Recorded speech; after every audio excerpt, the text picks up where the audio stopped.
நண்பர்கள் எல்லாருக்கும் வணக்கம். சமூக ஆர்வல இளவரசன் பேசுறேன். நம்ம இருக்கக்கூடிய இடம் பாத்தீங்கன்னா ராமநாதபுரம் மாவட்டம் மண்டபம் ஒன்றியம் தோப்புக்காடு அப்படிங்கிற கிராமத்துல இருக்கும். இந்த கிராமத்துல நேற்று ஒரு வீடியோ போட்டிருந்தோம்.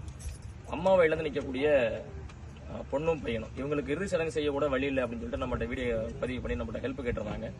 நண்பர்களுடைய உதவியோட வாட்ஸ்அப் குரூப்ல யூடியூப்ல நம்ம அங்கங்க பதிவு பண்ணி இந்த அம்மாவுடைய இறுதி சடங்கு செலவுக்காக நம்ம உதவி செய்யறதுக்காக நம்ம இங்க வந்திருக்கிறோம். இந்த உதவியை செஞ்ச நம்ம சிங்கப்பூர்ல, மலேசியால என்னுடைய வாட்ஸ்அப் குரூப்ல இருக்கக்கூடிய எல்லா அத்துணை தமிழ் சொந்தங்களுக்கும் என்னுடைய ரொம்ப ரொம்ப நன்றியை சொல்லி கடமைப்பட்டிருக்கேன். அப்படின்னா இந்த குடும்பம் மிகவும் ரொம்ப வறுமையில வாடக்கூடிய ஒரு குடும்பம்.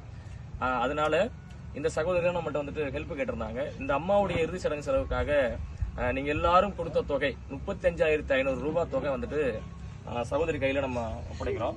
இது ஏன் அப்படின்னா இவங்க அம்மாவுடைய இறுதி சடங்கு செலவுக்காக பாப்பா தான் நம்மகிட்ட கேட்டிருந்தாங்க. அதுக்காக நம்ம கொடுக்குறோம். இவங்க வந்து பாத்தீங்கன்னா அவங்களுடைய அப்பா இவங்க வந்து கடலுக்கு போயிட்டு வந்தாதான்